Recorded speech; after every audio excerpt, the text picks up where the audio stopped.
working as assistant professor in the Department of General Medicine at Sree Balaji Medical College and Hospital. My topic for today will be leptospirosis.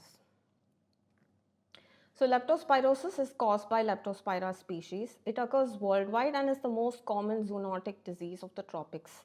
The clinical spectrum ranges from an asymptomatic patient to one having just mild febrile illness to even severe multi-organ dysfunction, which could be potentially life-threatening if untreated.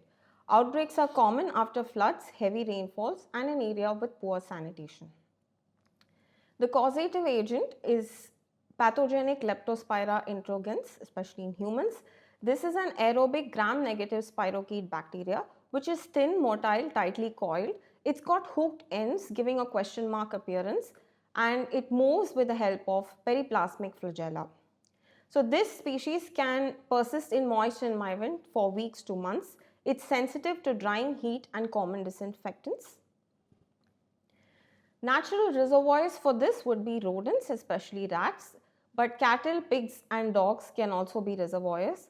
Transmission to humans is by direct contact with urine of infective animals, indirect exposure via contaminated water or soil. Entry is through abrasions in the skin or mucous membranes in the oral cavity or even in the conjunctiva, for example. Transmission can rarely happen via sexual contact, breast milk, or vertical transmission. Person-to-person transmission is exceptionally rare. High-risk individuals would be farmers, vets, sewer workers, or those involved in recreational activities, especially in fresh water or in mud.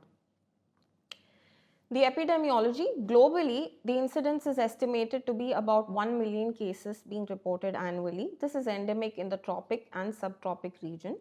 Major outbreak occurs after flooding, monsoons, post-natural disasters like cyclones and hurricanes in areas with poor sanitation and rodent infestation.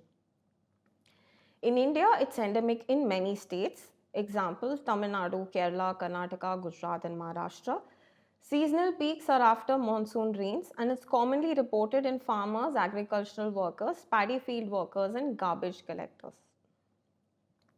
The incubation period is about 5 to 14 days, but the range is really from 2 days to up to 30 days. Clinical phases include the leptospiromic acute phase, where the organism is seen in the blood or CSF. Immune phase, appearance of antibodies and organ injury are characteristics. Bacteremia happens with invasion in the liver, kidney, lungs, and meninges. Immune-mediated tissue injury plays a major role in severe disease. Clinical features. In the acute leptospiromic phase, this phase could last about 5 to 7 days, and patient could have fever, chills, rigors, severe myalgia, especially in the calf and lumbar region, headache, malaise, conjunctival suffusion, which is a classic finding. In the immune phase, there can be meningitis, rash, which is transient non-pruritic, uveitis, subconjunctival hemorrhage, hepatosplenomegaly, acalculous cholecystitis, myocarditis, and pancreatitis. A small subgroup of patients can progress to Weil's disease, which is a severe form of disease. The classic triad of which includes jaundice, acute kidney injury, and hemorrhagic diathesis. Other manifestations would include hypotension, shock, ARDS, myocarditis, altered sensorium, meningitis, and MODS. Red flags to watch out for in severe disease would include pulmonary hemorrhage or hemoptysis, persistent hypotension, creatinine rising rapidly or oliguria, markedly elevated bilirubin over 20 milligrams per deciliter, thrombocytopenia less than 50,000, altered sensorium, meningitis, ARDS, and myocarditis.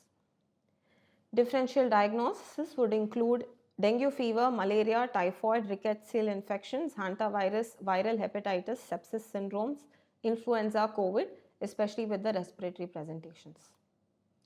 Baseline investigations could show a normal full blood count or leukocytosis with thrombocytopenia, elevated urea, creatinine, and reduced potassium and sodium on the renal function tests and electrolytes respectively. Liver function tests could show conjugated hyperbilirubinemia and mild transaminase rise. Urine analysis could show proteinuria, hematuria, pyuria.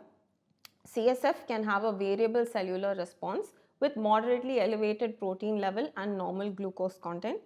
Chest X-ray can show interstitial patchy infiltrates.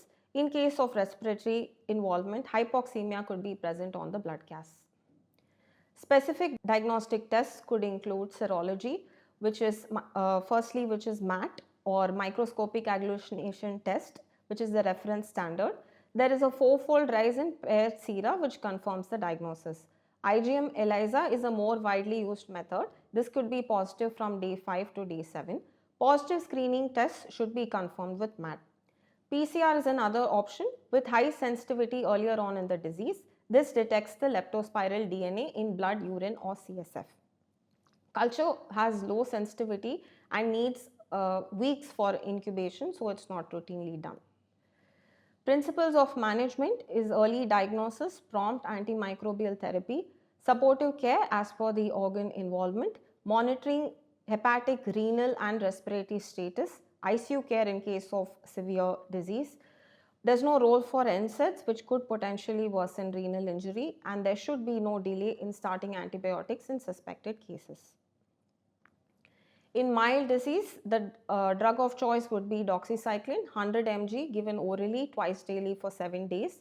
Alternatives for this, for instance in pregnancy or in case of contraindications, would include amoxicillin given 500 mg orally 3 times daily for 7 days or an equivalent dose of ampicillin. Early initiation shortens the illness duration and prevents complications. Chemoprophylaxis in high-risk exposure would include doxycycline 200 mg given per oral weekly. In case of severe disease, preferred regimens would include penicillin G 1.5 million units given 6th hourly intravenously for 7 days, or ceftriaxone 1 to 2 grams given once daily IV for 7 days, which is equally effective and probably better tolerated. Alternatives to this would include cefotaxime and IV doxycycline. Supportive management would include volume resuscitation, electrolyte correction, renal replacement therapy for AKI, mechanical ventilation for ARDS and pulmonary hemorrhage, platelet transfusion or blood products if bleeding, vasopressors for shock, and corticosteroids which could be considered in pulmonary hemorrhage. In mild disease, the prognosis is generally good. It's self-limiting with recovery in 1 to 2 weeks. Weil's disease, which is the most severe form, has a mortality ranging between 5 to 15%. This is still higher in pulmonary hemorrhage with mortality up to 50%. Poor prognostic factors include hypotension, ARDS, oliguria and bilirubin over 20. Prevention and control. So rodent control and improved sanitation is a must. Protective clothing for high-risk occupations. Avoid swimming in or exposure to contaminated flood water. Chemoprophylaxis for high-risk individuals. To summarize, think leptospirosis in febrile patients with exposure history, myalgia, conjunctival suffusion.